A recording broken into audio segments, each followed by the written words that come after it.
Hi everyone, welcome to our new stories. कैसे हैं आप सब लोग? आई होप आप सब लोग अच्छे होंगे। मैं हूं आपकी story teller Ankita Sharma. Welcome to our new story. Bekarari. Banaras का वो खूबसूरत मंजर। सुबह के 6 बजे थे। आरती हो रही थी। सब लोग आरती कर रहे थे। कुछ लोग वीडियो बनाने में मसरूफ़ थे और कुछ लोग अपने हाथों में हाथ डालकर खड़े थे, जैसे कपल्स आरती को एंजॉय करते हैं। सुबह का वो खूबसूरत मंजर था, दिल को बहुत ही सुकून देने वाला। इसी गंगा घाट की एक तरफ एक बहुत ही खूबसूरत सी लड़की पूजा कर रही थी। वो बहुत ज़्यादा शांत थी। वो आरती लेती है और अपना माथा टेकती है और अपने घर की तरफ निकल जाती है। घर जाकर वो अपने घर के कुछ काम करती है और उसे पीछे से कोई आवाज़ देता है और उसे कहता है, मैंने तुम्हें कितनी दफ़ा कहा है ये सब काम मत किया करो। मैं हूँ ये सब काम करने के लिए, तुम बस अपने पढ़ने पर ध्यान दो। तो इशिका मुस्कुराती है और कहती है, पापा आप जानते हैं मुझे ये घर के सारे काम करना पसंद है। तो उसके पापा कहते हैं, बेटा तुम्हारा आज एग्ज़ाम है, तुम्हें उसकी तैयारी करनी चाहिए। ये काम तो मैं खुद भी कर सकता हूँ। इशिका कहती है, पापा मैं जानती हूँ कि ये काम आप कर सकते हैं, लेकिन आपको भी तो ऑफिस जाना है। चलें छोड़ें ये सब बातें और चुपचाप आएँ, हम बैठकर नाश्ता करते हैं। ये कहकर वो दोनों नाश्ता करते हैं और बैठकर कुछ बातें करते हैं एक दूसरे से। और फिर थोड़ी देर बाद दोनों ही अपने अपने काम के लिए घर से निकल जाते हैं। इशिका अपने कॉलेज जाती है। वहाँ उसकी बेस्ट फ्रेंड उसका इंतज़ार कर रही होती है। जैसे ही वो इशिका को देखती है, वो भागकर उसके पास आती है और उसे हग कर लेती है। इशिका मुस्कुराती है और उसे टीज़ करते हुए कहती है, अरे आज मुझ पे बहुत ज़्यादा प्यार आ रहा है, खैर है। तो उसकी दोस्त उसे कहती है, यार आज एग्ज़ाम है, तू तो जानती है कि मेरी तैयारी नहीं है, प्लीज़ यार मेरी कोई हेल्प कर दे। तो इशिका उसे कहती है, एनी ये तेरा हर बार का है, तो पूरा साल बिल्कुल नहीं पढ़ती और जब एग्ज़ाम होते हैं तो तू इसी तरह टेंशन लेती है। तो ये सब कहकर इशिका अपने बैग से कुछ नोट्स निकालती है और वो एनी के हाथ में देती है और उसे कहते हैं, तू मेरे नोट्स से तैयारी कर सकती है। एनी खुश हो जाती है। तो उसके बाद इशिता उसे तकरीबन 1 से 1.5 घंटा था एग्ज़ाम में, उतनी देर बैठकर एग्ज़ाम की तैयारी करवाती हैं। यहाँ ये दोनों अपने एग्ज़ाम की तैयारी करने में मसरूफ़ हो जाते हैं। तो आते हैं दूसरी तरफ सीन। यहाँ पर हमें एक बहुत बड़ा होटल दिखाया जाता है। ये होटल बहुत ही ज़्यादा लग्जरियस है, जैसे 7 स्टार होटल्स होते हैं। बहुत बड़ा रूम था और हर तरफ ग्लासेस और वाइन की बोतलें बिखरी हुई थी। इस रूम को देखने से ऐसे लगता था जैसे इस रूम में रात को पार्टी की गई है। और बिस्तर पर 2 लोग आराम से सो रहे थे। उनमें से एक पर्सन उठता है और चुपचाप बिना आवाज़ किए वो शावर लेने के लिए वॉशरूम में जाता है और वहाँ ही वो तैयार होता है और रेडी होकर वो बाहर आता है और अपना बैग उठाता है। वो जो एक पर्सन बेड पर सो रहा था उसकी तरफ देखते हैं और मुस्कुराता है और अपने बैग से कुछ पैसे निकाल कर बेड के साइड के टेबल के ऊपर रख देते हैं। वहाँ पर भी एक लड़की सो रही थी। जैसे ही वो पर्सन जाने के लिए डोर की तरफ मुड़ता है तो वो लड़की उसका हाथ पकड़ लेती है और उसे कहती है, क्या आप कुछ देर और यहाँ नहीं रुक सकती? मुझे आपके साथ कुछ बात करनी है। ये कहते हुए वो पर्सन उसकी तरफ देखती है और उसे कहती है, तुम्हें मुझे क्यों रोका है और तुमने मेरे साथ ऐसी कौन सी बात करनी है? तो वो लड़की कहती है, मुझे उसी बारे में बात करनी है जो कल रात हमारे दरमियान हुआ है। तो उस पर्सन के चेहरे पर एक स्माइल थी, जैसे एक डेवल स्माइल होती है। वो उसकी तरफ देख रही थी।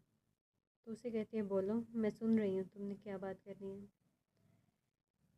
तो वो कहती है कि हम दोबारा मिलेंगे। तो वो लड़की उसकी तरफ देखकर अपना सर हिलाती है कि नहीं। तो वो लड़की थोड़ा सा परेशान होती है, उसका हाथ ज़ोर से पकड़ लेती है। उसे कहती है कि तुम वो सब कुछ भूल चुकी हो जो कल रात हमारे दरमियान हुआ। वो कुछ भी कहना नहीं चाहती थी। वो एकदम से अपना हाथ पीछे की तरफ खींचती है और उसे कहती है, कल रात जो हमारे दरमियान हुआ, मैं पहले ही उसकी पेमेंट तुम्हें कर चुकी हूँ और तुम मुझे इस तरह नहीं रोक सकती। और तुम्हारी इतनी हैसियत नहीं है कि तुम आदित्य सिंह को इस तरह रोको। तुम चाहते क्या हो? तो वो लड़की कहती है, क्या हम लोग एक दूसरे को डेट कर सकते हैं? आदित्य मुस्कुराती है और एक लाउड वॉइस में कहती है, वॉइस में, कि तुम्हारी औकात नहीं है कि तुम आदित्य की गर्लफ्रेंड बन सको। तो ये कहकर वो अपने कमरे से बाहर चले जाती हैं। तो अब चलते हैं अपने नेक्स्ट सीन की तरफ। यहाँ पर रूही एक बहुत ही मासूम सी और नोटी सी लड़की है। उसे देखकर लगता है कि वो बहुत ही मासूम है, लेकिन सच में वो बहुत ज़्यादा शरारती है। वो अपने कमरे में सो रही होती है। उसकी मॉम उसे आवाज़ देती है और कहती है, रूही बेटा उठो, तुम्हें स्कूल नहीं जाना आज? तो वो अपनी मॉम को कहती है, गुड मॉर्निंग मॉम, उठ रही हूँ, जाना है मुझे स्कूल। ये कहते हुए वो उठती है और अपनी मॉम को हग करती है और कुछ देर बाद वो शावर लेने के लिए चले जाती हैं। वो रेडी होकर अपने स्कूल का यूनिफॉर्म पहनकर ब्रेकफास्ट करने के लिए बाहर आती हैं, जहाँ उसकी मम्मा ने उसके लिए पहले से ही नाश्ता तैयार किया हुआ था। वो कुछ देर वहाँ बैठती है, अपनी मम्मा के साथ बैठकर नाश्ता करती हैं और कुछ बातें करती हैं। इसी दौरान उसके स्कूल की बस आ जाती है। तो वो अपनी मम्मा को दोबारा हग करती है, उनके चेक्स पर एक किस करती है और अपने स्कूल के लिए निकल जाती है। स्कूल जाते ही उसके बहुत सारे दोस्त, जो कि पहले ही क्लास के बाहर जैसे कि खड़े होते हैं एक दूसरे का इंतज़ार करते हुए, वैसे खड़े थे। वो उन सबको देखकर बहुत ज़्यादा खुश होती है। रूही की नज़र एक इंसान पर जाती है और वो उसको देखकर एक अजीब तरीके से मुस्कुराती है। ये खुशी उसके चेहरे पर बहुत ज़्यादा अच्छी लग रही थी। उसकी एक दोस्त रूही के पास आती है और उससे कहती है कि मुझे तुम्हें कुछ बताना है। बताना तो छोड़ो, इसके साथ साथ मुझे तुम्हें कुछ दिखाना भी है। रूही थोड़ा सा हैरान होती है कि इसे मुझसे ऐसी क्या बात करनी है। तो वो उससे अपने साथ क्लासरूम में लेकर जाती है। वो एक मसलन कि एक अलग क्लास थी, उनकी क्लास नहीं थी, जैसे कि एक खाली कमरा होता है, वो उस कमरे में लेकर जाती है और उसे बताती है कि मुझे एक गिफ्ट मिला है। इसकी दोस्त का नाम चले हम कृतिका रख लेते हैं। तो कृतिका रूही से कहती है कि मुझे ये गिफ्ट इस पर्सन ने दिया है। वो उस पर्सन का नाम बताती है उसे। तो रूही के चेहरे पर जो स्माइल थी वो ख़त्म हो जाती है। लेकिन रूही अपने दोस्त को ये जाहिर नहीं करती कि वो खुश नहीं है। वो अपने चेहरे पर एक फ़ेक स्माइल रखती है और ये सब देखती है और फिर अपनी क्लास की तरफ चले जाती है। यहाँ इनकी क्लासेस शुरू होती हैं और फिर इनके तमाम लेक्चर स्टार्ट हो जाते हैं वन बाय वन। इन तमाम लेक्चर्स के बाद इनकी लंच ब्रेक होती है। सब बच्चे अपना टिफ़िन पकड़ते हैं और कैंटीन की तरफ जाते हैं, वहाँ लंच करते हैं। जैसा कि आप जानते हैं कि कैंटीन्स में बहुत सारे लोग होते हैं, दोस्त होते हैं, जो अलग अलग चीज़ें कर रहे होते हैं, लंच कर रहे होते हैं, कुछ लोग इंजॉय कर रहे होते हैं, कुछ लोग अपने दोस्तों से बातें कर रहे होते हैं। इसी तरह इनका जो ये लंच पीरियड है वो ख़त्म हो जाता है।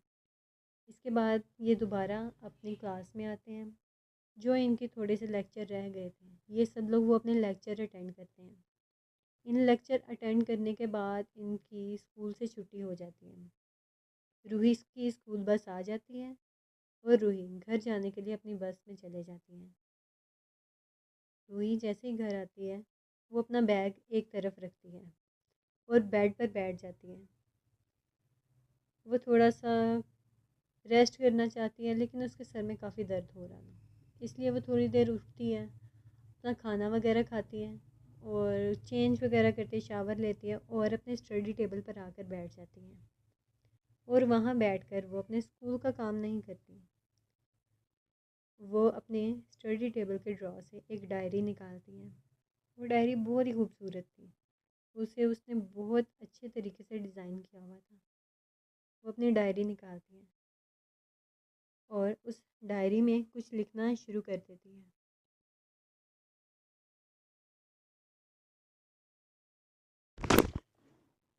जैसे ही वो उस डायरी में कुछ लिखना शुरू करती है तो उसकी आंखों में हल्की सी नमी नज़र आती है, जैसे वो अपने दिल की तमाम तर बातें अपनी डायरी में लिख रही है। वो अपने दिल की तमाम बातें किसी और से बयान नहीं करना चाहती। वो कुछ देर तक बैठ कर यूं ही टेबल पर अपनी डायरी लिखती है और अपनी डायरी लिखने के बाद वो चुपचाप अपनी डायरी को ड्रॉ में रखती है और बेड पर आकर लेट जाती है। उसकी आंखें अभी भी नम थी, जैसे उसकी आंखों में कुछ दर्द है जो किसी को वह बता नहीं पा रही, और वो ऐसे ही सो जाती है।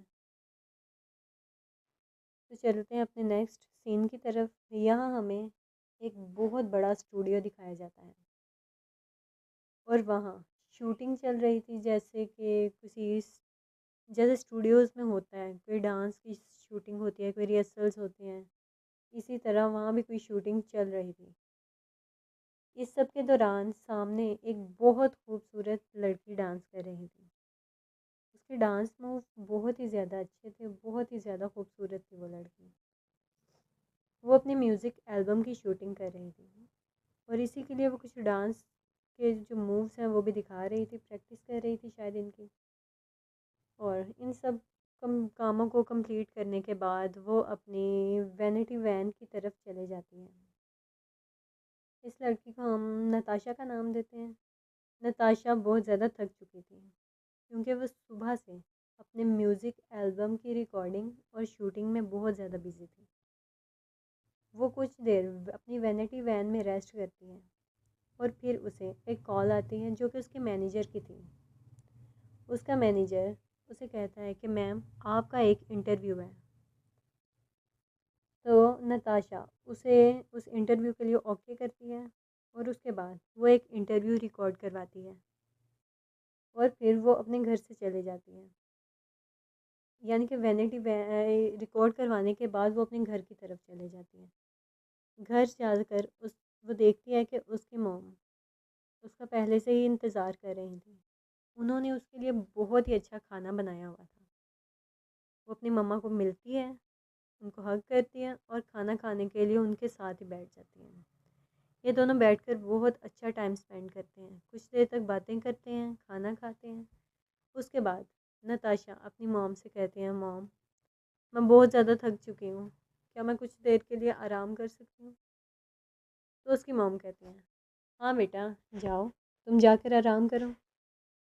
तो नताशा ये सब कहकर अपने कमरे की तरफ चले जाती है और जाकर वो शावर लेती हैं और थोड़ा सा, यानी कि उसने अपने कमरे में ड्रिंक्स वगैरह रखी हैं, थोड़ी सी ड्रिंक करती है और फिर वो सो जाती हैं।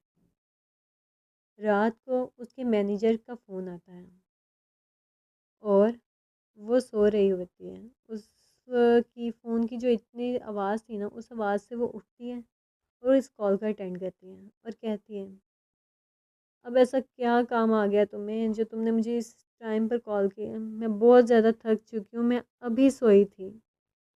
तो उसका मैनेजर कह रहा है, I am so sorry ma'am, लेकिन मुझे आपको याद करवाना था कि कल स्कूल में आपको जाना है, वहाँ पर